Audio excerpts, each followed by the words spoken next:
Баршаңызға қайырлы күн. Бүгін сіздерге асқабақтан самса жасайтын боламын.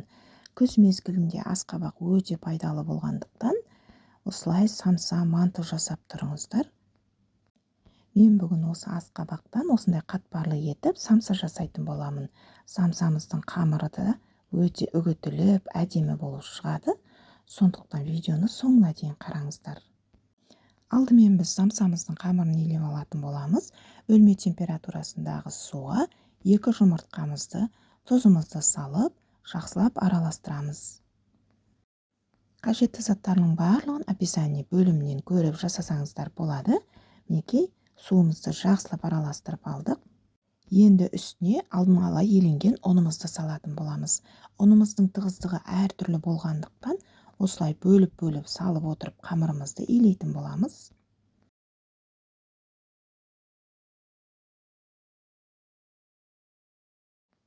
Мен бұл жерде елеп алған ұнымыздың барлығын осылай салып жіберіп иледім. Қамырымыз қатты болып шығу керек. Егер қамырларыңыз жұмсақ болып жатса, үстіне ұн сала беріңіздер. Мінекей қамырымыздың түрі осындай қаттылау болып шығады. Енді осы қамырды бөліктерге бөліп, пакетімізге салып, жарты сағатқа демалдырып қойыңыздар. Қатты қамырымыз барынша көбірек демалдырып қойыңыздар, сонда жайылғанда өте әдемі болып жайылатын болады. Енді асқабақтарды жуып, тазалап алған соң, осылай ұсақтап турайтын боламыз. Осы видеода көрсетілгендей ұсақтап турап алыңыздар, сонда самсамыз да өте тез пісетін болады.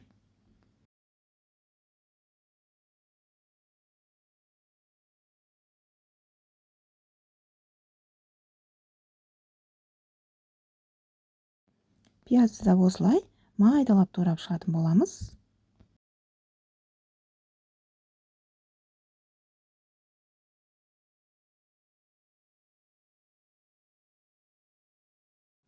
Енді ыдысымызға заттарымызды салып, оның үстіне тартылған етімізді саламыз. Дәміне қарай тұз, паприка, қара бұрыш қостым. Егер қосқан етіңіз майлы болмаса, үстіне кішкене сұйық май құйып жіберіңіздер. Енді осыны жақсылап біркелкі болғанша араластырып аламыз.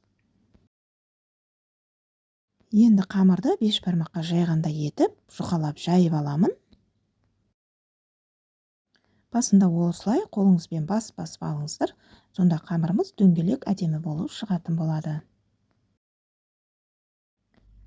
Қамырды жайған кезде, бастапқы кезде ұлпаны молынан сеуіп жая беріңіздер. Мінекей мен қамырдың шеттерін осылай жұқартып жайып алып жатырмын.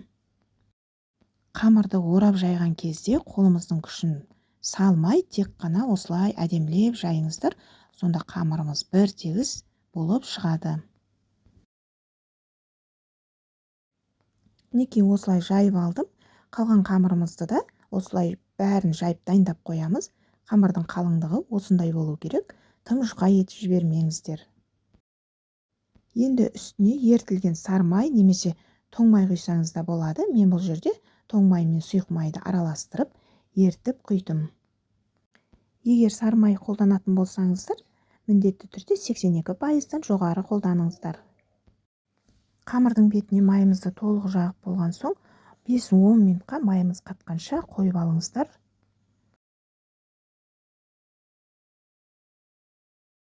Мінекей менде тоң май болғандықтан майымыз қатып бастады. Енді үстіне екінші қамырымызды жайып, тағы да үстіне майды құйып, тағы 5-10 минутқа қойыңыздар.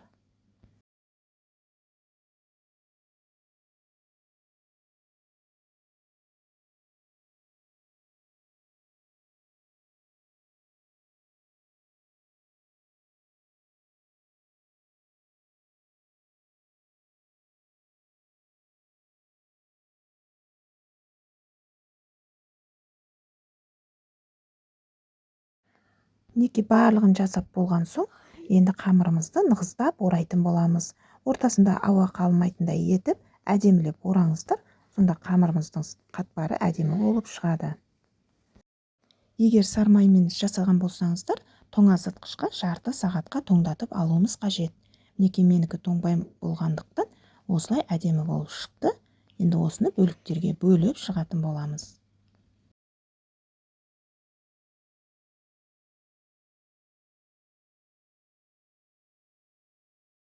Әр бөлікті ұлпа сеуіп, жайып алыңыздар.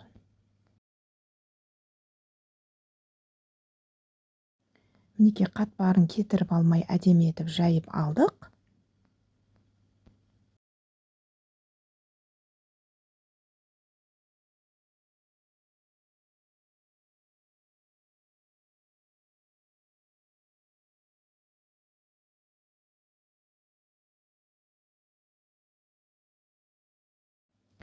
Енді салмасын салып, самсамызды түйіп алатын боламыз.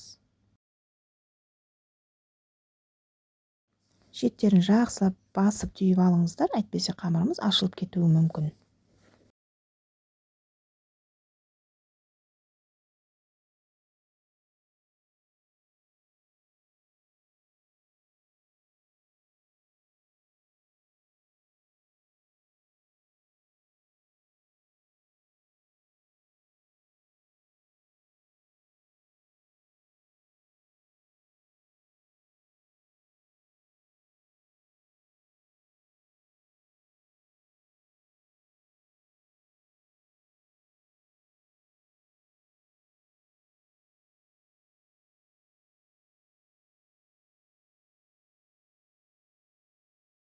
Барлығын жасап болған соң формамызға салып, жұмыртқаға бір ас қасық сүт құйып араластырып, самсалардың бетіне жағып шығамыз. Қызып тұрған пеште 180 градуста қызарғанша пісіріп алыңыздар. Әркімнің пеші әртүрлі болғандықтан қарап тұрыңыздар. Мінекей асқабақтан жасалған самсамыз дайын.